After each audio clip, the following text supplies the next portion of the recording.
off, I'd like to acknowledge that we're on the traditional territory of the Anishinaabe and Haudenosaunee and Neutral peoples. I'd also like to warn people that this presentation includes massive spoilers for Lost. And if you haven't seen the show and want it to deliver its full impact, I'm very sorry for that. But it's been 8 years, so I don't really feel guilty.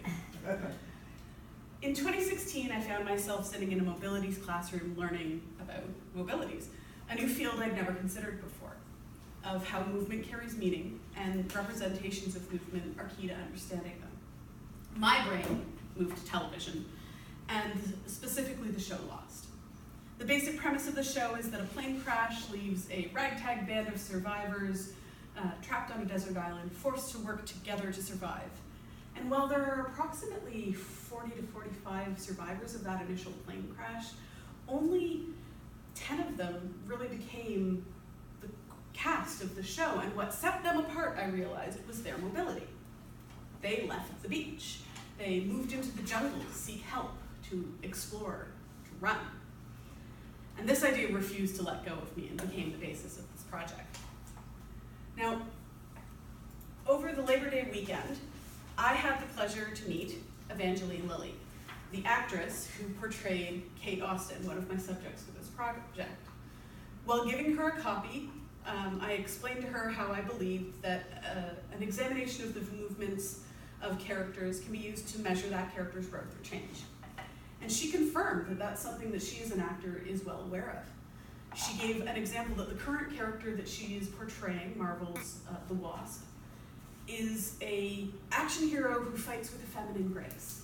She works very hard, not just herself, but with the stunt people around her, so they all have the same movements, the same grace. Whereas, she says, the character of Kate Austen tried to adopt a masculine presence and was very physical in the way she's like, yeah, I'm a dude. And so it was amazing to see a confirmation of my ideas in this setting. This project focuses on an intersection between television studies, mobility studies, and nonverbal communication. Television is a medium that is explicitly connected to movement. Nothing is portrayed by accident in scripted television. And moreover, mobilities is a movement paired with meaning. So therefore, scripted television is mobilities, always. Nonverbal communication is often used to portray these meaningful movements, and so I chose to examine this link through the lens of the televised character. I posit that these meaningful movements directly impact the viewer's perception of a character's worth and growth. While I have my own views on Lost and its characters, I understand that polysemy, the ability to assign multiple meanings to a text, means that although I interpret this show in one way, there are many other ways for the text to be viewed. For those who have not seen it, Lost is a serial narrative show that started with a plane crashing into a desert island.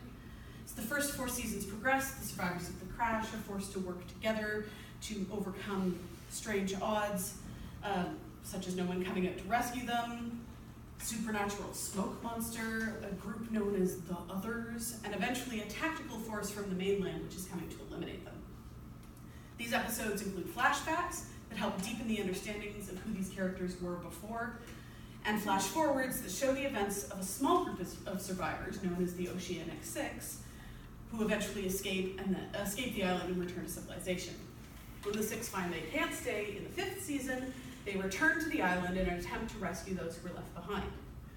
That group of survivors had gone on a bizarre time travel adventure that doesn't figure into this analysis, thank goodness.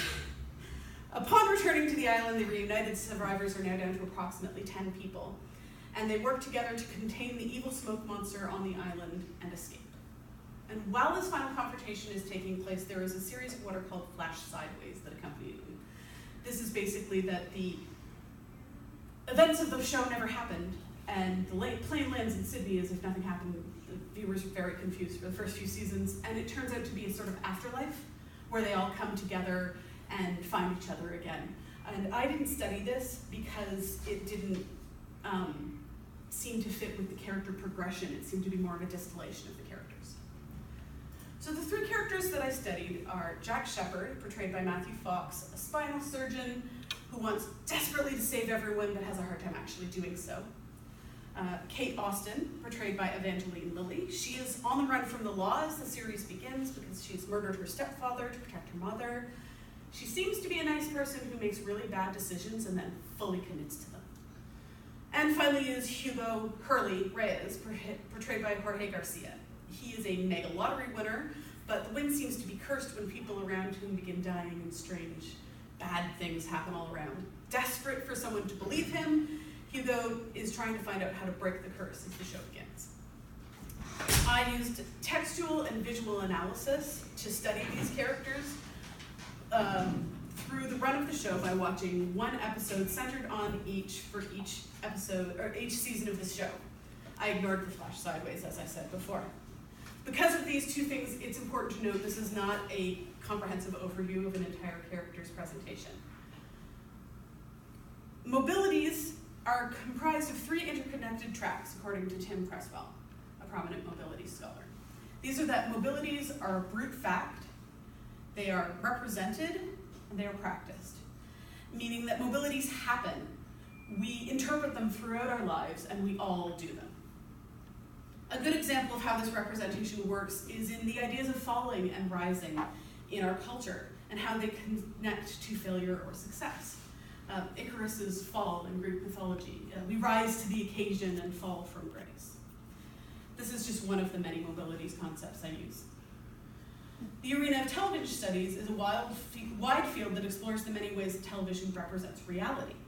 My idea that movements of characters can be used to measure their growth or change through the course of an entire series is echoed by Jason Middle, who mentions that in the first season of Lost, viewers are tricked into thinking that a new character is going to join the cast when one of the background survivors is given a name, Dr. Arzt, and leaves the beach to go on an adventure with them. While his tenure is short-lived, he blows up 2 episodes later. This character does point out how these physical mobilities of the other characters are tied to their own growth. Nonverbal communication is a much smaller aspect of my study, as I've never studied it completely in classes or anything, used to show how characters interact with each other and how they're perceived. These interactions of dominance and power are key to understanding the growth of all 3 characters, but most especially Jack and Hugo. In analyzing Jack, I found there's a trend of rising and falling in his character growth. In the first episode I studied, season 1's White Rabbit, Jack struggles with the idea of being a leader. He runs from the survivors looking for help, and his fear that he will let them down. A fear that's highlighted by his failure to save a woman drowning earlier in the episode. He eventually runs right off a cliff, nearly falling to his death, only to be rescued by another survivor, a sign that he will only truly succeed when he accepts help. This pattern of falling and rising continues throughout the first 4 seasons as Jack slowly becomes better and better at leading. In the first episode of season 4, at the beginning of the end, Jack has effectively led his group of survivors to one of the highest points on the island, the radio tower, where he contacts what he believes is a ship there to rescue them. So he's up at his highest point, and he has his highest success. It's a towering moment, but it quickly unravels around him because he stops listening to the people. He doesn't listen to Kate when she asks him to let her help with something. He later doesn't listen to Hugo when Hugo asks him something. And as they slowly descend from the tower again, everything begins to fall apart. The flashes that occur during the season 4 episodes are actually flashes forward in time, revealing that although Jack does get off the island, he only manages to rescue 5 out of those original 45 people. In the time off the island, Jack returns to his habits and movements than he had before, which were much more still and inconsistent and not those of a leader. He's indecisive and loses all ability to lead the others. And he dives back into his work, a fall of his own choice, and a fall into addiction. Upon returning to the island, after a short period of time where Jack tried being a follower who didn't take any leadership or importance, he figures out a sort of a balance between leading and following, and trusting the others around him to lead themselves. He begins to rise to the occasion of leadership and accepts the help of others around him that he's been denying. While Jack struggled with rising and